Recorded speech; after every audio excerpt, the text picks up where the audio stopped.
Hello, my dears, and welcome back to Strange Playgrounds. After a slight break, I've been phenomenally busy lately, which I believe is something I say rather a lot at the moment. But I'm back once again, alongside lots of other projects going on here on the Exaggerated Elegy channel. But what I really want to talk about today is something I went to see Toy Story 4 recently. Toy Story 4, an odd subject to be talking about on this show, but not entirely. Not entirely. I'm a big fan of the Pixar films. I'm a big fan of the Toy Story series. I think it's a rare example of a series of films in which every entry is golden. Every entry is absolutely superb, near perfect as this kind of media can get, to be honest. But I'm a big fan of children's media in general. I find that distinction to be slightly odd. The notion that there is a barrier based on intended demographic that means that you can't watch it or appreciate it. Insofar as I'm concerned, if a piece of media is good, it's worth consuming. Regardless, it's worth consuming and it's worth commenting on, and there's no parameters in that regard. Some children's media, as Toy Story 4 demonstrates, is as sophisticated, if not entirely more so, than much of the media that's aimed at adults, ostensibly aimed at adults. And Toy Story is a really good example of that, actually, because if you watch, even within the films themselves, there are these incredibly complex subtexts regarding the mythology that's going on behind the hijinks of the living toys. But there's also not just mythology, there's complex psychology going on from the very first film. Whether it's Woody being threatened by the introduction of a new toy, or whether it's Buzz's insistence that he is not a toy but a space ranger, a real space ranger. There's a lot of... Toy Story as a series is about existential crisis. Every single film in the series has this element going on, and it's spurred by this incredibly dark backstory. The undertone, like the unspoken subtext, the unspoken mythology of this series, and of not only of the series but of the world it creates. The toys themselves are in this incredibly dark situation where their purpose, their specified purpose, is to make children happy. Yeah, it's to alleviate sadness and misery and boredom. It's to make them feel secure and content and happy. And they know this. The toys are just metaphysically aware of this as their purpose, and it's a kind of religion in a way. It's what they do.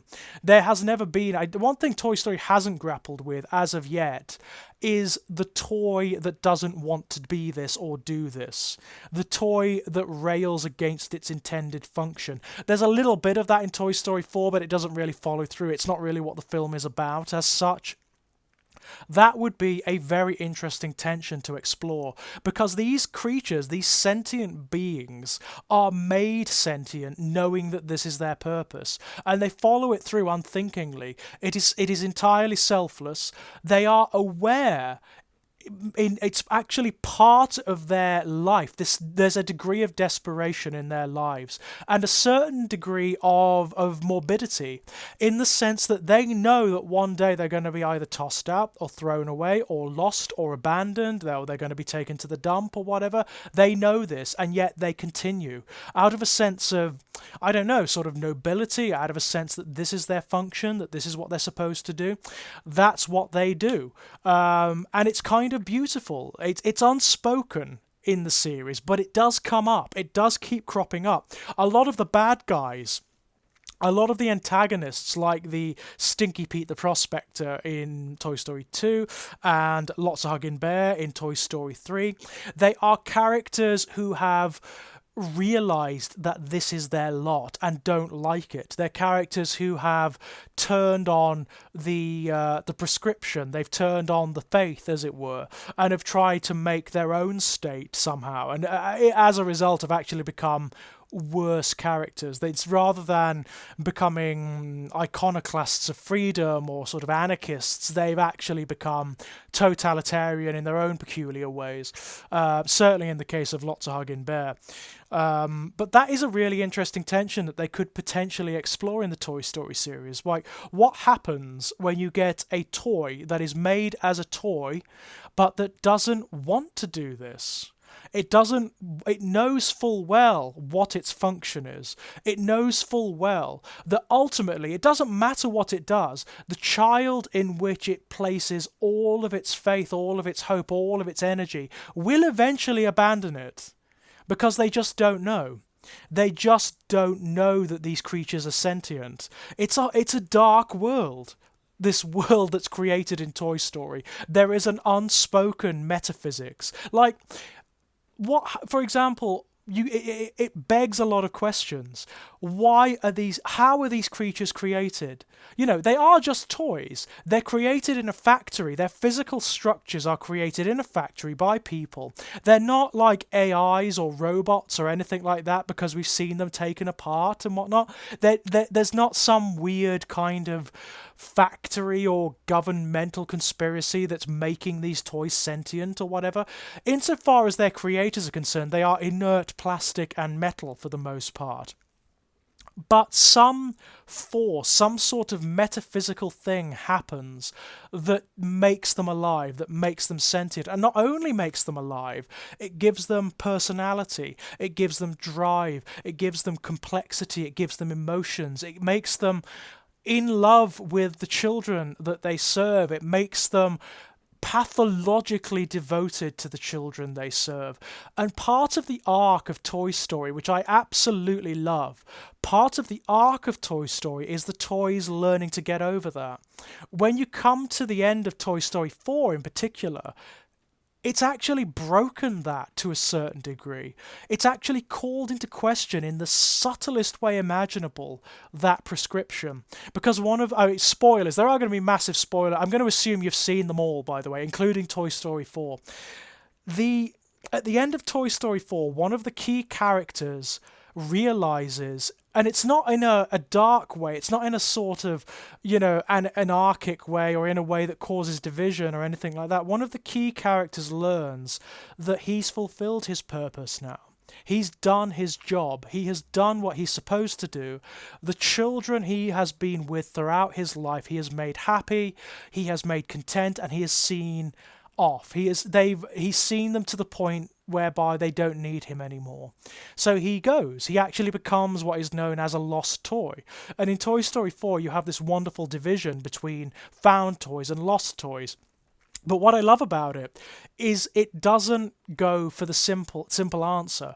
It doesn't make the found toys, the toys that are owned the good guys and the sort of icons of order, and therefore of the characters that would traditionally in a children's cartoon be portrayed more positively, and the lost toys as the bad guys or as the darker characters. It doesn't do that. It actually does the opposite. It's really clever. It actually draws this ambiguity where it says, there are some toys that might be more inclined to being found toys, to having a child that they need to serve, and there are some that might have moved on from that, and that's not a bad thing. You get the reintroduction of characters who have been lost in between previous films and are now actually living their own lives away from the playroom, the bedroom, the nursery, and have found their own ways. And one of the core characters of this series realizes that that's what he wants. That's where he is now. That's the place he's come to, despite the fact that he has been all the way through the kind of the high priest of this faith. He's been the arbiter of this faith throughout. He's kind of realized that the faith isn't for him anymore, and it's really good. It's children's media not talking down to its audience, not condescending, actually introducing ambiguity. The bad guy, the antagonist in this film, Toy Story 4, is the best of all the antagonists in the Toy Story films because she's not a bad guy. She's ambiguous, she's hurt, she's broken, she's got some issues that she needs to get over, and the film allows her to do that. If there is a flaw in the previous Toy Stories, it's that it doesn't allow the sort of antagonist characters to work out their issues. It kind of just does away with them as Disney villains at the end. That's certainly the case for Lotso Hugging Bear. It's certainly the case for Stinky Pete. But it's not the case for the sort of villain character in this film. In this film, the villain character has some great moments. She is actually a wonderful, rounded, interesting character in and of herself. And she's so sympathetic. She's so sympathetic. There is a point in the film where she kind of gets what she wants. There is a sort of compromise that happens where where Woody makes a real sacrifice for her to help her get better, basically, and it doesn't work. There's this great moment where it sets up where the simple answer. It sets up the simple answer. You have this character, this toy being found by a little girl in the antique shop where she spent years gathering dust, and you think even the score, the way it's framed, the musical score sets it up to make you think that this is the moment. This is her redemption moment. She's going to get found. She's going to get taken home. She's going to have a child to play with, and she's going to be great. Doesn't happen. Doesn't happen. The little girl looks at her, calls her a weird doll, and chucks her away, chucks her into a box, and just walks away. And it's this incredible, desolate moment where it teaches the audience and the characters that there's no simple answers here. You may think you know what your redemption is. You may think you know what you want.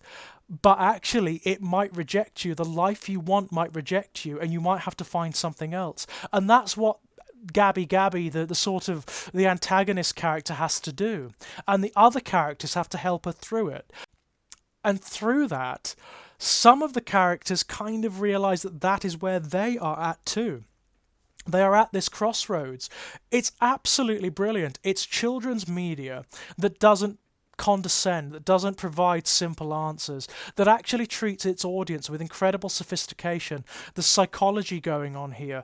There's really complex existential questions just underneath the hood, but it doesn't make a muchness of them. It doesn't bloat or conflate them. It makes them very palatable for children and for adults. It's actually a brilliant film. It's a worthy successor. It's a worthy part of the Toy Story, not trilogy anymore, but I suppose the Toy Story saga, you know?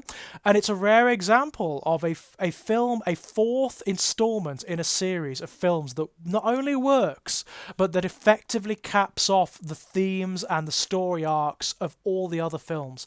I don't want to see any more now. I don't want to see any more because I think this film caps them off beautifully. It really, really does. But it's a very good example of what's happening in children's media at the moment. Children's media is really good right now. Have you not seen some of the stuff that's out there? The incredibly funny, witty, well-written, brilliantly adult, the stuff that isn't condescending, stuff like Gravity Falls, for example, the Disney cartoon Gravity Falls, which is kind of like Twin Peaks for kids. It is essentially Twin Peaks for kids with lots of silly gags and laughs and whatnot, but with also, again, this undercurrent of recurring story arcs, recurring characters that change and evolve as time goes on, this central mystery which is wonderfully laid out. It has moments of incredible darkness and horror. It's really bloody good. Have you not seen the new She-Ra cartoon on Netflix, which basically takes the fantasy elements and setting of the original cartoon and then imbues it with these incredibly complex family dynamics? So what you have is this situation where a world has basically been destroyed or let down by the adults that rule it, and they've become desolate and diffident, and they've surrendered, basically. And so it's up to the kids, it's up to their children to save it. And the children are the active characters in this series. I really like that. I really love that. You have these incredible, complex family dynamics between not only the protagonist characters, but also between the protagonists and the antagonists. The relationship, for example, between the characters Catra and She-Ra, Adora. There is this really strange sort of jilted ex thing going on between them. There's a flirty element to all of their interactions, a sort of darkly neurotic flirty element where there's a power struggle going on, a personal power struggle. It's really clever. It's really well done. And quite frankly, I mean, I was born in the 1980s, but the original She-Ra and He-Man are terrible cartoons. They're only worth anything now because of sentiment and campery. That's about it. Their camp value is amazing. But this cartoon is wonderful. It takes the central premise, the imagery, the concepts, and ramps them up to 11. It makes them into something complex, clever and wonderful. You've got Steven Universe. Steven Universe, which is one of the most brilliant, complex, clever cartoons ever aimed at children, which deals with, unlike almost every children's cartoon that's ever been, deals with conflict in an ambiguous and adult way. It finds other solutions beyond violence for solving problems. It introduces antagonistic characters that are actually really complex and actually have problems and issues of their own which need to be resolved, often through conversation or through experience or through learning new contexts. The main character, Steven, is this wonderfully pacifistic character who doesn't have a sword or a weapon but has a shield, who is sort of the glue that holds his little band together. It's wonderful. It's really clever. On top of that, you have all of this really complex stuff about relationships and body image and sort of gender identity and sexual orientation, all packaged in a way that children can understand and relate to. It's beautiful. You have, slightly less recently, you have the likes of Adventure Time, which is phenomenally brilliant. Starts off as this slightly wacky, surreal cartoon that's incredibly funny and has some of the most out there humour and comedy going, and then turns into this incredible mythology, this cosmic Lovecraftian post-apocalyptic mythology that has honest-to-God Lovecraftian gods in it, and existential crises and wars and genocides, and all wrapped up in this rather silly veneer. Absolute brilliance. The sophistication of this media, of these cartoons, is unlike anything I ever had as a child. There's one or two exceptions to that, but not many. Most of the cartoons I was subjected to as a child were just extended toy catalogues. They are products of the Reaganite and Thatcherite era. They were companies taking advantage of the relaxed laws on children's advertising to just create 20-minute long toy commercials. That's all they were. And as a result, there wasn't a story to tell. There was just product to sell. That's not the case with a lot of these cartoons. Most of them aren't coalesced around toy lines. They are designed to tell children's stories, bloody good stories as well at that, but also they give them damn good messages. They are not simplistic, they are not heavy-handedly moral. They are funny, they're witty, they're clever, they're ambiguous, and they introduce situations that have complex solutions, if indeed they have solutions at all. What's that one on Netflix that's absolutely beautiful? Hilda is absolutely bloody beautiful. What an amazing cartoon. It's kind of like Studio Ghibli but westernized. It's so pretty. Such a beautiful fairy tale of a cartoon with wonderful monsters and brilliant characters. Again, very ambiguous. Celebrates the outsider. Celebrates the strange and the out there. The rebel. Hilda's a bit like Lyra from His Dark Materials. She doesn't fit into any existing power structure. She is her own creature. She's idiosyncratic. She does what she likes. She has an incredible empathy and a moral compass, which often brings her into conflict with prescribed morality and power structures. Brilliant. That's a great lesson to teach kids, that sometimes, often actually, the authorities and the power structures are wrong. Sometimes your parents are wrong. Sometimes teachers are wrong. Sometimes politicians and masters and priests and celebrities are fucking wrong. That's a wonderful lesson to teach children because it's right. It's absolutely correct.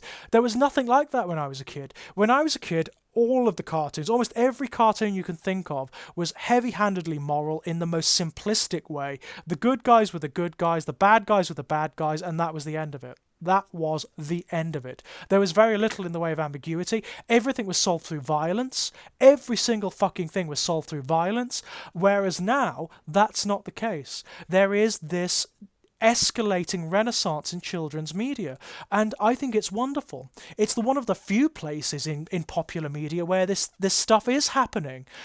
I've seen cartoons recently that are way more complex and ambiguous and treat their audience with more respect than a lot of the stuff that's aimed at adults. And I find that amazing. I find that absolutely amazing. Please go and watch this stuff. And if you have children, sit and watch it with them, because I imagine this would be wonderful family viewing. But yeah, it's an amazing thing to me. I love children's media that is scary, that is frightening, that is ambiguous and genuinely funny, that engages children on a level that isn't condescending and that actually engages their sense of humor in a legitimate way, as things like Gravity Falls and Adventure Time actually does, and then introduces all this other stuff as things like Toy Story do, and then introduce all of these complexities, all of these ideas, but not in a way that's finger wagging, not in a way that's didactic, where you've got someone standing telling the children what's right. It does it in this very subtle way where they introduce the scenarios and the situations and then allow the children to interpret for themselves. It's key. It's absolute key to engagement, because that's how we learn, when we come up with the ideas themselves, when we're allowed to engage and to consider the situations and the ideas for ourselves. That's when we learn, and that's when we develop our own particular morality or our own perspectives on things. That's when we start to develop and accrue our own ideological perspectives, and that's how it should be done. That's how it should be done. The best children's media respects that sophistication. It respects that sophistication of children rather than relying on fear and therefore simplifying everything down to states of simplicity and narrowness that are so myopic they're meaningless. They become empty and meaningless. They have no application to real life, But yeah, Toy Story 4 is absolutely wonderful. It is absolutely wonderful, and it is well worth going to see, as is every show and movie I have cited in this podcast. Please go out there and consume this stuff, because it is superb. On the back of that, we've got other stuff happening at the moment. Netflix are currently working, they've nearly finished with The Dark Crystal, which will be it won't be exclusively aimed at children, but it will be something children can really grapple onto, I imagine. There's even talk of a new series of Jim Henson's The Storyteller, which we've talked about before, written by Neil Gaiman. So there is some very, very good stuff happening out there in children's media. Please don't let it go to waste. Please go and consume it and appreciate it for what it is. Until next time, ladies and gents, bye-bye.